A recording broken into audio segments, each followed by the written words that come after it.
India market invest মাইন্ডসেটে আপনাদের স্বাগত। যা চায় নতুন এসছেন তাদের হলো প্লিজ চ্যানেলটাকে সাবস্ক্রাইব করবেন, লাইক করবেন, বেল আইকনটা প্রেস করবেন, তার সাথে অল বাটনটা প্রেস করবেন, নোটিফিকেশন সঙ্গে সঙ্গে আপনাদের কাছে গিয়ে পৌঁছাবে। নিফটি 50 দেখুন, নিফটিকে দেখলে দেখা যাবে আজকের দিনে নিফটি এখনও পর্যন্ত 0.18% একটা ডাউন সাইড মুভমেন্ট দেখাচ্ছে, যেখানে নিফটি কিন্তু বারবার উপরে ওঠার চেষ্টা করছে। তারপরে একটা প্রফিট বুকিং দেখা যাচ্ছে এবং নিফটি কন্টিনিউয়াসলি কিন্তু নিচেই চলে আসছে। তো স্যার, একটা ভালো নিউজ পাওয়া যাচ্ছে, যেটা যদি কার্যকরী হয় তাহলে কিন্তু নিফটি ভালো মুভমেন্ট দেখাতে পারে। যেখানে বাজেট রিলেটেড, বাজেট ফার্স্ট ফেবে আসতে চলেছে, জানুয়ারি মাস শুরু হতে চলেছে, আর বেশি দিন নেই বাজেটের, যেখানে বাজেট রিলেটেড কিন্তু বিভিন্ন নিউজ পাওয়া যাচ্ছে রিপোর্টের মাধ্যমে। এখন যে নিউজটা নিয়ে আলোচনা করতে, সেটা যদি আবারও বলছি যদি কার্যকরী হয় তাহলে কিন্তু নিফটি এখান থেকে ভালো মুভমেন্ট দেখাবে।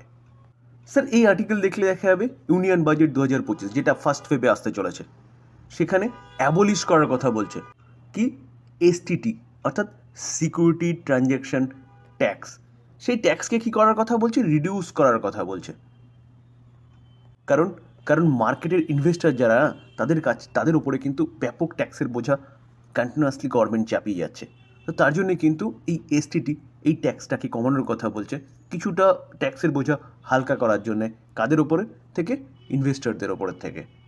দেখুন, এই আর্টিকেল দেখলে দেখা যাবে at the pre budget consultation meeting with finance minister Nirmala Sitharaman and others officials, the representative of PhD chamber of commerce and ইন্ডাস্ট্রির সাথে, তাদের সাথে কিন্তু নির্মলা সীতারামনের আজকের দিনে এই মিটিং হচ্ছে, এবং সেই মিটিংয়ে কিন্তু তারা এই ট্যাক্স রিডিউসের কথা বলছে। যেটা কোন ট্যাক্স? সিকিউরিটি ট্রানজ্যাকশন ট্যাক্স, অর্থাৎ এসটিটি। তারা এটাও বলছে যে রিসেন্টলি গভর্নমেন্ট কী করেছে, লং টার্ম ক্যাপিটাল গেন 10% ছিল, সেটাকে 12.5% করেছে। তো তার জন্যে কিন্তু একটা বোঝা, ট্যাক্সের বোঝা কিন্তু ইনভেস্টারদের মধ্যে চাপিয়ে দেওয়া হচ্ছে, কারণ লং টার্ম ইনভেস্টাররা হচ্ছে মানে লং টার্মের জন্য যারা ইনভেস্টমেন্ট করেন। তো সেই জায়গায় দাঁড়িয়ে তাই তাদের বক্তব্য যে কিছুটা ট্যাক্সের ছাড় দেওয়া হোক এসটিটি কমানোর জন্য, কমিয়ে। তো এই জায়গায় এখন দেখার বিষয় যে ফার্স্ট ভেবে আমাদের ফাইন্যান্স মিনিস্টার কী করে। যদি এসটিডি কমায় তাহলে কিন্তু মার্কেট সেটাকে সেলিব্রেট করবে। জেএসডব্লিউ এনার্জি লিমিটেড কোম্পানিটাকে দেখলে দেখাবে, দেখুন আজকের দিনে এই মার্কেটে কোম্পানিটা 2.91% একটা ভালো আফসাইড মুভমেন্ট দেখাচ্ছে, যেখানে আর্লি মর্নিংয়ে কোম্পানিটা কিন্তু আরও ভালো ওপেন হয়েছিল, সেখান থেকে কিছুটা প্রফিট বুকিং দেখা যাচ্ছে, কারণ মার্কেট কন্টিনিউয়াসলি কিন্তু নিচেই পড়ছে। তো কোম্পানিটা কি কাজ করে? এনার্জি সেগমেন্টে কাজ করে। কোম্পানিটা কিন্তু এখন রিনিউয়েবল সেগমেন্টে এগ্রেসিভলি কাজ করছে, যেখানে তার জন্যই কিন্তু কোম্পানিটা ভালো মুভমেন্ট দেখিয়েছে। দেখুন, দেখলে দেখা যাবে এক বছরে 57% মুভমেন্ট দেখিয়েছে, কিন্তু কোম্পানিটা তার হাই থেকে অনেকটা নিচে চলছে। 804 হাই মেরেছিল, সেখান থেকে এখন চলছে কত? 644-এ। আমি যদি কোম্পানিটার 5 বছরের চার্ট দেখি, দেখলে দেখা যাবে 817% রিটার্ন দিচ্ছে। রিটার্ন দেওয়ার পিছনে যদি কারণ বলেন, কারণ কিন্তু এই কোম্পানিটার চিন্তাভাবনা এবং গভর্নমেন্টের পলিসি রিনিউয়েবল সেগমেন্ট নিয়ে। তো অবভিয়াসলি কোম্পানি ভালো করছে এবং কোম্পানি কন্টিনিউয়াসলি কিন্তু তার বিজনেসটাকে এক্সপ্যান্ড করছে। তো দুদিন আগে একটা নিউজ পাওয়া যাচ্ছিল, সেটা নিয়ে আমি আলোচনা করেছিলাম, তার জন্য সেদিনকে অর্থাৎ ফ্রাইডেতে কোম্পানিটা ভালো মুভমেন্ট দেখিয়েছে। আজকে কিন্তু আরেকটা ভালো নিউজ পাওয়া যাচ্ছে, চলুন নিউজটা কি সেটা একটু দেখে নিই। ফ্রাইডেতে নিউজ কী পাওয়া যাচ্ছিল, যেখানে O2 পাওয়ার অ্যাকুইজিশন করেছিল জেএসডব্লিউ এনার্জি, সেটা কিন্তু আমি আপনাদের সাথে আলোচনা করেছিলাম। তো এখন আজকের দিনে যে নিউজটা পাওয়া যাচ্ছে, সেটা কিন্তু ডোমেস্টিক ব্রোকিং হাউস মতিলাল ওসওয়ালের কাছ থেকে আসছে। কোম্পানি ভালো করলে অবভিয়াসলি যেসব ব্রোকিং হাউসগুলো থাকবে তারা কিন্তু সেই কোম্পানিকে নিয়ে বুলিশ হয়। আলটিমেটলি সবাই কিন্তু বিজনেসকেই দেখে। তো মতিলাল ওসওয়াল দিগ্গজ ডোমেস্টিক ব্রোকিং হাউস, তারা এই কোম্পানিটাকে নিয়ে বুলিশ, এবং টার্গেট কী দিচ্ছে? 810 পার শেয়ার। কে বলছে? মতিলাল ওসওয়াল বলছে। তো এই কোম্পানিটা কিন্তু আপনি রাডারে রাখতে পারেন, লং টার্মের জন্য বেস্ট ইনভেস্টমেন্ট হতে পারে। আমরা যদি লাস্ট 5 বছরের কোম্পানিটার প্রফিট দেখি, দেখলে দেখা যাবে 823, 1743, 1480, কিছুটা কমেছিল, তারপরে দেখুন 1725, 1988। তো কোম্পানি প্রফিট কিন্তু বাড়িয়ে যাচ্ছে।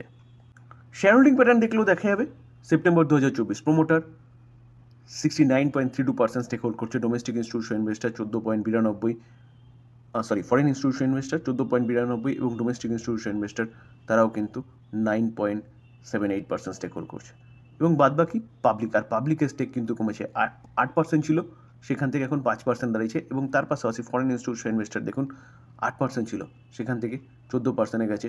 9.29% ডোমেস্টিক ইনস্টিটিউশন ইনভেস্ট ছিল, সেটাও কিন্তু বেড়েছে 9.78%। তো ডোমেস্টিক ইনস্টিটিউশন বাড়ছে, তার সাথে সাথে ফরেন ইনস্টিটিউশন বাড়ছে এবং পাবলিকের কমছে। তো স্যার বুঝতে পারছেন তো কোম্পানি কীরকমভাবে বিজনেস করছে, যার জন্য ইনস্টিটিউশন ইনভেস্টারগুলো কিন্তু কোম্পানিটাকে লুফে নিচ্ছে। যদি লং টার্মের জন্য চিন্তাভাবনা করেন তাহলে এই কোম্পানিটা কিন্তু ভাবতে পারেন লং টার্মের জন্য বেস্ট ইনভেস্টমেন্ট হতে পারে এবং ভালো ওয়েলথ ক্রিয়েট করে দিতে পারে। স্যার রিলায়েন্স ইন্ডাস্ট্রিজ চোখ বন্ধ করে ভরসা করার মতন কোম্পানি, যে কোম্পানির ওয়েটেজ কিন্তু অনেকটাই রয়েছে নিফটি 50-র মধ্যে, যেখানে মার্কেট ক্যাপ দেখলে দেখা যাবে কন্টিনিউয়াসলি নিচে নামছে। কখনো কিন্তু এই কোম্পানিটার মার্কেট ক্যাপ 20 লাখের উপরে চলে গেছিলো, এখন কত 16.45 লাখ কারোর। এই কোম্পানিটা আজকের দিনে দেখলে দেখা যাবে 0.45% মতন একটা ডাউন সাইড মুভমেন্ট দেখাচ্ছে, যেখানে মার্কেট নিচে এসছে, তার জন্য এই কোম্পানিটার মধ্যেও কিন্তু একটা প্রফিট বুকিং দেখা গেছে। কোম্পানিটা ট্রেড করছে কত 1215-তে। এই কোম্পানিটা কিন্তু আপনি চিন্তা ভাবনা করতে পারেন, যেখানে কোম্পানিটা হাই মেরেছিল কত 1608, সেখান থেকে কিন্তু অনেকটা ডিসকাউন্টে চলছে। শুধু স্যার হাই থেকে অনেকটা ডিসকাউন্টে চলছে তার জন্য নয়, কিন্তু যারা সেফলি ইনভেস্টমেন্টের জন্য চিন্তাভাবনা করেন তারাও চিন্তাভাবনা করতে পারেন লং টার্মের জন্য সেফলি বেস্ট ইনভেস্টমেন্ট, যেখানে 5 বছরে অ্যাটলিস্ট ডবলের জন্য কিন্তু আপনি এক্সপেক্ট করতে পারেন। তো স্যার কোম্পানিটা পড়ছে কেন? দেখুন কোম্পানি কন্টিনিউয়াসলি ভালো করছিল, তো Q2 এর রেজাল্ট অতটা ভালো হয়নি, এবং তার পাশাপাশি এই কোম্পানিটার কাছে এখন কিছু থ্রেট এসে দাঁড়িয়েছে, যেখানে ইলন মাস্কের SpaceX, যেটা ডিরেক্ট স্পেসের মাধ্যমে কিন্তু কি করবে, যে ব্রডব্যান্ড সার্ভিস দেবে, অর্থাৎ ইন্টারনেট কানেকশান দেবে, যেখানে জিওর একটা ভালো থ্রেড এসে দাঁড়াচ্ছে।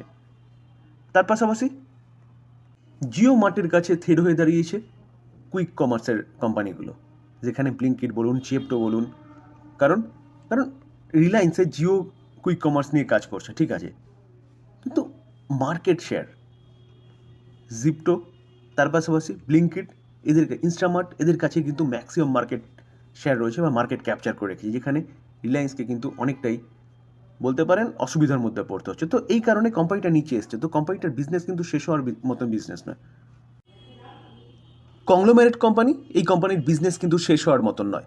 তো এই কোম্পানিটা কিন্তু আপনি রাডারে রাখতে পারেন, যেখানে কোম্পানিটা হাই থেকে অনেকটা ডিসকাউন্টে চলছে।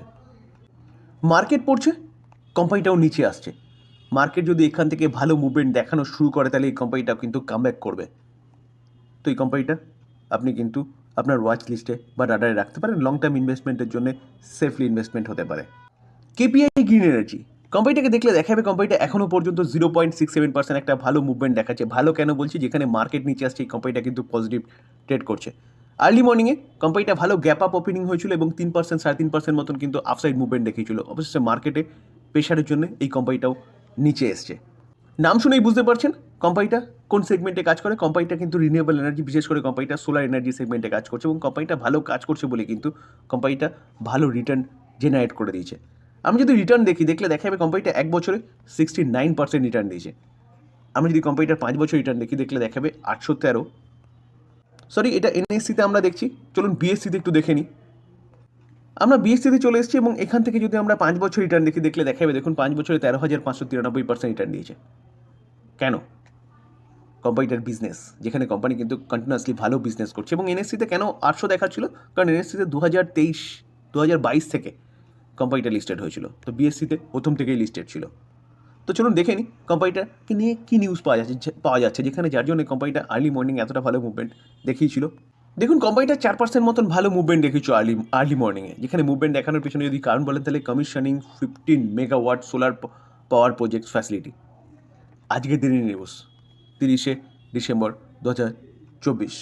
তো এটা গেল ফার্স্ট নিউজ, এবং তার পাশাপাশি কোম্পানিটার কিন্তু আরেকটা ভালো নিউজও আসছে, যেটা 3 জানুয়ারিতে হতে চলেছে। কি হতে চলেছে 3 জানুয়ারিতে? যেখানে কোম্পানি বোনাস ডিক্লেয়ার করেছে, এবং 3 জানুয়ারি কিন্তু রেকর্ডেড 1:2 বোনাস ডিক্লেয়ার করেছিল। কোম্পানিটা হাই কত মেরেছে 1116, তো সেখান থেকে কিন্তু কোম্পানিটা অনেকটা ডিসকাউন্টে চলছে কত 804-এ। তো এই কোম্পানিটা কিন্তু আপনি রাডারে রাখতে পারেন, যেখানে গভর্নমেন্ট এখনও পর্যন্ত কাজ করছে এবং এগ্রেসিভলি কাজ করছে। গভর্নমেন্ট যে লক্ষ্যমাত্রা রেখেছে 2050-এর মধ্যে 50%, 2070-এর মধ্যে 100% এবং 2030-এর মধ্যে 500 গিগাওয়াট রিনিউয়েবল এনার্জি থেকে পাওয়ার জেনারেশনের কথা, তো সেভাবে যদি গভর্নমেন্ট এগোয় তাহলে এই কোম্পানিগুলোকে কিন্তু ব্যাপক কাজ করতে হবে। তো এই কোম্পানিটা আপনি রাডারে রাখতে পারেন, লং টার্মের জন্য বেস্ট ইনভেস্টমেন্ট হতে পারে। তবে ডিসক্লেমার দিয়ে রাখি, কোনো বাই রেকমেন্ডেশন নয়, কোনো বাই রেকমেন্ডেশন নয়। কোম্পানি সম্বন্ধে নিউজ পাওয়া যাচ্ছে, সেগুলো আপনাদের সামনে তুলে ধরার চেষ্টা করলাম, টোটালটাই লার্নিং পারপাস। বাই করবেন, নিজে ফার্দার অ্যানালাইসিস করবেন, তারপরে বাই করবেন, বা আপনি আপনার ফাইন্যান্সিয়াল অ্যাডভাইজারের সাথে কথা বলে নিয়ে তারপর বাই করবেন। থ্যাংক ইউ, ভালো থাকবেন।